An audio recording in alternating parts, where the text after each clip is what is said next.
إن الحمد لله نحمده ونستعينه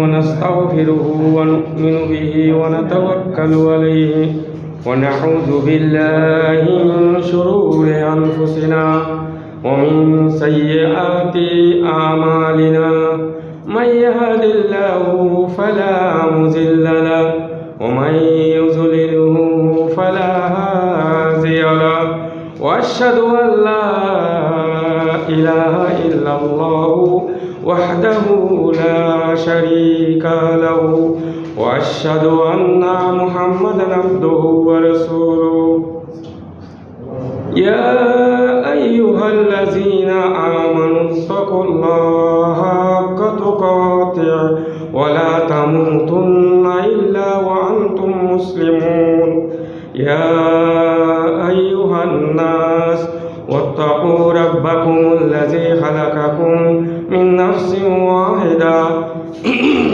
وخلق منها زوجها وبث منهما رجالا كثيرا ونساء واتقوا الله الذي تساءلون به والأرحام إن الله كان عليكم رقيبا يا أيها الذين آمنوا واتقوا الله وقولوا قولا سديدا يصلح لكم أعمالكم ويغفر لكم ذنوبكم ومن يؤت الله ورسوله فقد فاز فوزا عظيما أما بعد فإن خير الحديث كتاب الله وخير الحديث هدي محمد صلى الله عليه وسلم وشر الأمور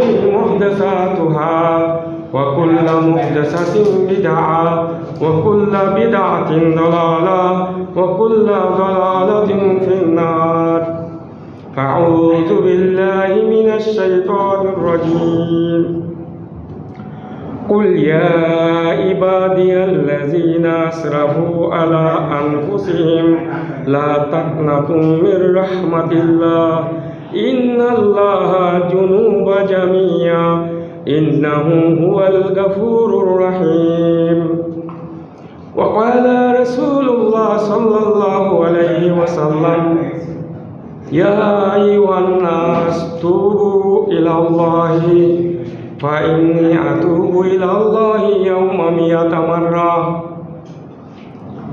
সমস্ত প্রশংসা সমস্ত তারিফ বিশ্বজাহানের প্রতিপালক মহান আল্লাহ রাব্বুল আলামিনের জন্য, যার অশেষ কৃপায় অশেষ দয়ায় আজকে আমরা ইসলামিক সেন্টার হাইয়া সালামায় মাগরিবের সালাত জামাতের সাথে আদায় করে সমাগত হতে পেরে মহান আল্লাহ রাব্বুল আলামিনের শুকরিয়া আদায় করি। আমরা সকলে পড়ি আলহামদুলিল্লাহ। শত সহস্র কোটি সালাত ও সালাম পেশ করি প্রিয় নবী মুহাম্মদ মুস্তাফা সাল্লাল্লাহু আলাইহি সাল্লামের প্রতি। আল্লাহুম্মা সাল্লি আলাইহি আল্লাহুম্মা বারিক আলাইহি। প্রিয় ভাইরা, আমি আপনাদের সামনে সূরা জুমারের 53 নম্বর আয়াত তিলাওয়াত করেছি এবং একটি হাদিস বলেছি। এর প্রেক্ষিতে কিছুক্ষণ কথা বলবো ইনশাআল্লাহ। ওমা তৌফিক ইল্লা বিল্লাহ।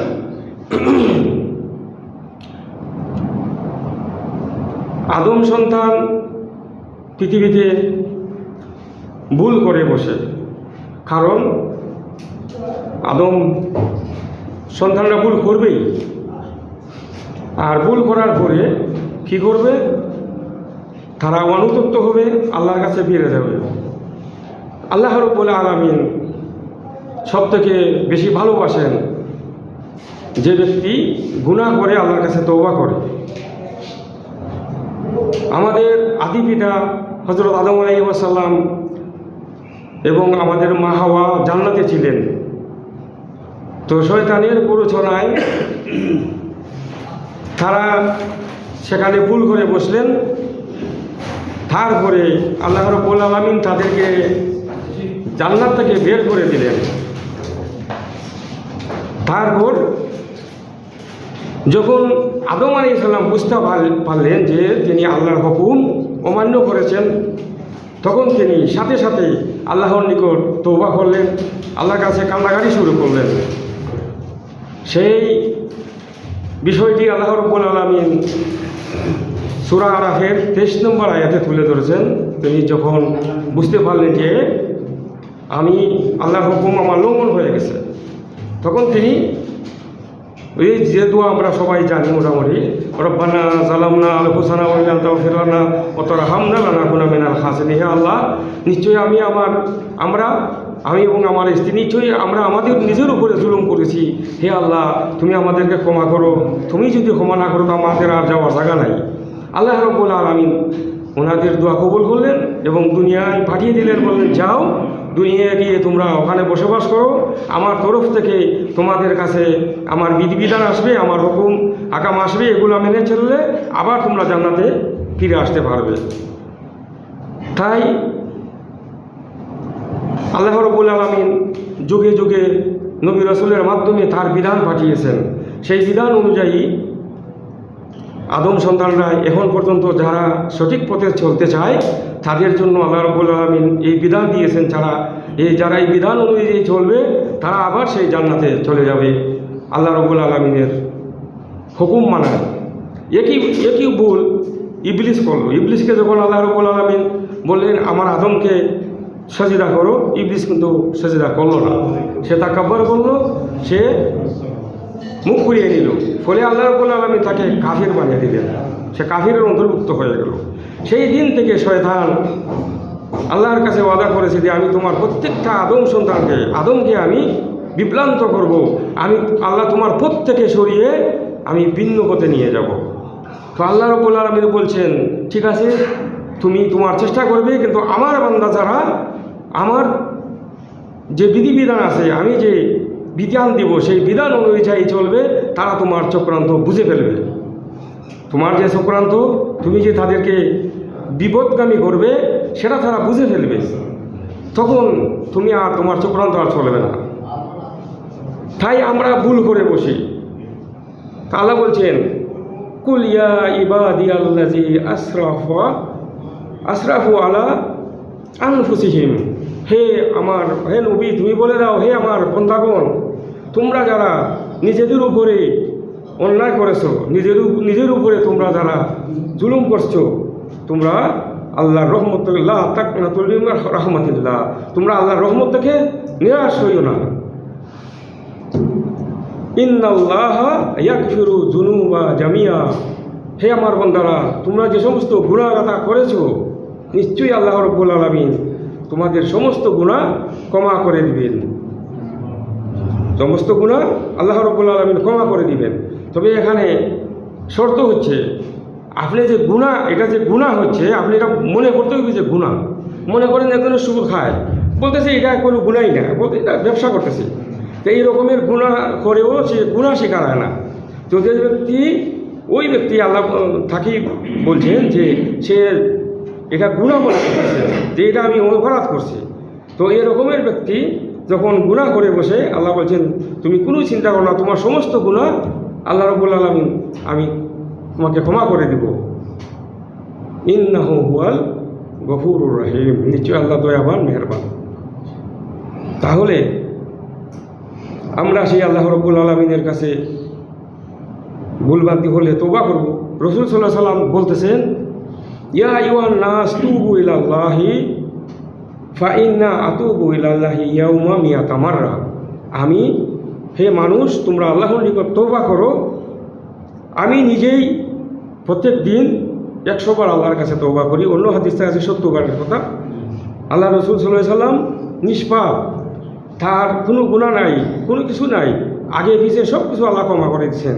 তারপরেও তিনি 70 বার 100 বার বেশি ইস্তেগফার করতেছেন, আল্লাহর কাছে তওবা করতেছেন। তাই আমাদের উচিত, আমাদের প্রত্যেক ভাইরা আমরা যারা আছি, আমাদের তো ভুলভ্রান্তি হতেছেই, সর্বক্ষণ হতেছে। তাই আমরা যে ভুলটা আমরা করছি এটাকে অপরাধ মনে করে আল্লাহর কাছে তওবা করে আমরা ফিরে যাব। যদি আমরা ফিরে যাই তাহলে আল্লাহ রাব্বুল আলামিন ওই ব্যক্তিকে অত্যন্ত পছন্দ করেন। আল্লাহ বলে যে আমি যে ব্যক্তি গুনাহ করেছে, গুনাহ করার পরে সে আমার দিকে ফিরে আসে, তাকে আমি অত্যন্ত ভালোবাসি। কারণ গুনাহ হয়েই যাবে। কারণ শয়তান এত বড় শয়তান যে শয়তান আদম আলাইহিস সালাম থেকে শুরু করে আমাদের শেষ নবী মুহাম্মদ সাল্লাল্লাহু আলাইহি সাল্লাম পর্যন্ত তাদের আমলগুলা দেখছে না? আদম আলাইহিস সালাম কীভাবে আমল করেছেন, মুসা নবী, ঈসা নবী, সমস্ত নবী রাসূলগণ, সমস্ত সালিহিন বান্দা, আল্লাহর খাস বান্দাগণ কীভাবে আমল করেছে এগুলা সব দেখেছে, তার এই অভিজ্ঞতা আছে। আবার সে এটাও দেখেছে ফেরাউন কীভাবে ধ্বংস হয়েছে, নমরুদ কীভাবে ধ্বংস হয়েছে, আল্লাহর শত্রুরা কীভাবে ধ্বংস হয়েছে। তো কীভাবে সে আল্লাহর প্রত্যেকে বিপদগামী বানাবে সেই রাস্তাগুলো তার জানা আছে, সেই রাস্তাগুলো সে খুব জানে। তো সেই জন্য আমরাও যে জানি না এমন কথা না, আমরাও জানি, আমাদেরকেও আল্লাহ রাব্বুল আলামিন জানিয়ে দিয়েছেন এই কাজগুলি শয়তানের, এই কাজগুলি করলে তোমরা বিপদগামী হবে, শয়তানের পথে চলে যাবে। তাই আমরা আল্লাহর নিকট সর্বক্ষণ তওবা করব, আর আমরা আশা রাখবো যে অবশ্যই আল্লাহ আমাকে ক্ষমা করবে। আর এই আশাও রাখবো যে শুধু গুনাহ করেই যাব আর গুনাহ করবে আর খালি মাফ চাইব, এটাও না। আপনি গুনাহ ভুলভ্রান্তি হয়ে গেছে, আপনি তওবা করতে হবে, ফিরে আসতে হবে যে হে আল্লাহ এই গুনাহ আমি আর জীবনে করবো না, আমার দ্বারা যে গুনাহটা হয়ে গেছে এটা আমি আর করবো না। আমরা বলে থাকি শিরিক কখনো আল্লাহ মাফ করে না, তবে শিরিক কখনো আল্লাহ মাফ করে না কখন? জীবিত থাকা অবস্থায় যদি কোনো ব্যক্তি শিরিককে শিরিক মনে করে, হ্যাঁ, মাজারও চাদর দিত, মাজারে সজিদা মারতো, ফিরকে সজিদা মারতো, অনেক শিরিকি কাজ করতো, কিন্তু এখন সে বুঝে গেছে না এগুলা শিরিকি কাজ, যেগুলা করলে আল্লাহ রাব্বুল আলামিন সাফ বলে দিয়েছেন ইন্নাহু মাই ইশরিক বিল্লাহ ফাকাদ হারামাল্লাহু আলাইহিল জান্নাহ, ওই ব্যক্তির জন্য জান্নাত হারাম, ও মাওয়াহুমুন নার, আর তার জন্য জাহান্নাম অবধারিত। তাই এত বড় গুনাহ, আল্লাহ এই গুনাহটা কি বাঁচতে হবে। তাই এই শিরিক গুনাহ আল্লাহ মাফ করবে না যদি ওই গুনাহ শিরিক অবস্থায় মারা যায়। দুনিয়ার থাকা অবস্থায় যদি বলে আল্লাহ এটা তওবা আমি বললাম আল্লাহ আর ওসব করবো না, কারণ আল্লাহ আমি বুঝতে পেরেছি এই গুনাহ করা অবস্থায় যদি আমি মারা যাই তাহলে আমার জাহান্নামে যেতে হবে, এই চিন্তা ভাবনা করে যদি সে ফিরে যায় তাহলে তাকে আল্লাহ মাফ করবে না? অবশ্যই মাফ করবে। কিন্তু শিরিক করতেই আছে, মরণের কোনো গ্যারান্টি নাই। আমি সবার কাছে দোয়া যাচ্ছি, আমার খালাতো ভাই, আমার বড় ভাই, এই আসরের নামাজ পড়ে আমার বোন ফোন দিছে আমাদের ভাই দুনিয়াতে আর নাই, আমাদের বড় ভাই, ভাবতেও পারি না, সুস্থ, খেতের কাছে গেছে সকালে, জুম্মার নামাজের আগে উনি বাসায় আইছে, আবার খাওয়া দাওয়া করছে, ও তো শেষ। তো এই জীবনটা কোন সময় চলে যায় আমাদের কেউ জানা নেই। কোন সময় যে মালাকুল মউত কি বলে আসবে, কোন সময় আসবে আপনি ভাবতেই পারবেন না কোন সময় আসবে। তো সেই জন্য আমরা সর্বক্ষণ তাওবা করব। আর যে শিরিক এবং বেদাত যে দুইটা ইসলামকে ধ্বংস করে দেয়, শিরিক যদি বড় শিরিক করে তাহলে তার সব শেষ, তার আর আমল বলতে কিছু থাকে না, তার যে আমল নামার মধ্যে আর কিছুই থাকবে না। আর বেদাত করলে কি হয়, বেদাত করলে আল্লাহর রসুলকে অপমান করা হয়। এই যখন মিলাদুন নবী কি জোর সুরে চলছে, জুসলে জুলুস, এই সেই কত কিছু, এই কি একটা সিংহাসন বানিয়ে ওনারে নিয়ে যাইতেছে, একটা লাগতেছে। আচ্ছা বলেন, এই দেশে তো আমরা আছি, কোনো জায়গায় দেখেছেন এরকম অবস্থা? যে জায়গা থেকে নবী সাল্লাল্লাহু আলাইহি সাল্লামের জন্ম, যে জায়গায় রাসূল সাল্লাল্লাহু আলাইহি সাল্লাম ইসলাম প্রচার করেছেন, এই জায়গায় এইসব নাই, আমাদের দেশে আছে। রাসূল সাল্লাল্লাহু আলাইহি সাল্লাম সত্যিকারের রাসূল সাল্লাল্লাহু আলাইহি সাল্লাম কবে জন্ম নিয়েছেন এটা কেউ সত্যিকারে বলতে পারে না। কেন? রাসূল সাল্লাল্লাহু আলাইহি সাল্লাম যখন জন্ম নেন তখন তিনি নবীও না, রসুলও না, একজন সাধারণ মানুষ। তাই ওনার ব্যাপারে কেউ ওগুলা লেখারও করে নাই, ওরা সঠিকভাবে জানা নাই। কিন্তু আল্লাহ রসুল সাল্লাল্লাহু আলাইহি ওয়াসাল্লাম যে ইন্তেকাল করেছেন এ বিষয়ে কারো দ্বিমত নাই, তিনি 12 রবিউল আউয়ালে ইন্তেকাল করেছেন। তাহলে যেদিন আল্লাহ রসুল সাল্লাল্লাহু আলাইহি ওয়াসাল্লাম ইন্তেকাল করলেন এদিন যদি আপনি জন্মদিন পালন করেন, ফুর্তি আমোদ করেন, তাহলে এটা কি উচিত কাম হচ্ছে? এটা ফুর্তির না সুখের সময়? সুখের দিন, দুঃখের সময় আপনি দোয়া করবেন রসুল সাল্লাহ সাল্লামের জন্য আপনি করতেছেন ফুর্তি ফার্তা। তো এই রকমের যে বেদাতি কাজ আছে, যে সমস্ত বেদাতি কাজ থেকে আমাদেরকে ফিরতে হবে। তাই আল্লাহ রাব্বুল আলামিনের সাফ অর্ডার যে ব্যক্তি শিরিক করবে তাকে কখনো ক্ষমা করা হবে না। তবে যদি দুনিয়া থাকা অবস্থায় আল্লাহর কাছে তওবা করে, আল্লাহ রাব্বুল আলামিন তওবার দরজা খোলা রাখছেন। আল্লাহ রাব্বুল আলামিন কতক্ষণ পর্যন্ত তওবার খোলা আছে, যতক্ষণ পর্যন্ত তার মৌতের যে একটা আওয়াজ আছে না, আল্লাহ রাব্বুল আলামিন ততক্ষণ পর্যন্ত সুযোগ দেয় যে তখনও যদি আমার বান্দা কবুল করে তওবা করে ফিরে আসে, ক্ষমা করে দিবে। তো ভাইরা আমার, সংক্ষিপ্ত সময় আমাদের জুবাইর ভাই উনি শেখ মানুষ, মাশাআল্লাহ, আপনাদের সামনে গুরুত্বপূর্ণ আলোচনা করবেন। আমি অতক্ষণ যা বললাম, আল্লাহ রাব্বুল আলামিন যেন আমাকে আমল করার তৌফিক দান করেন, সবাইকে তৌফিক দান করেন। বারাকাল্লাহু ফি ওয়া লাকুম ফিল কুরআনি ওয়া সুন্নাহ ওয়া নাফা'নি ইয়াকুম বিমা ফিহিমা মিনাল বায়িনাতি ওয়াল হুদা। আসসালামু আলাইকুম ওয়া রাহমাতুল্লাহ।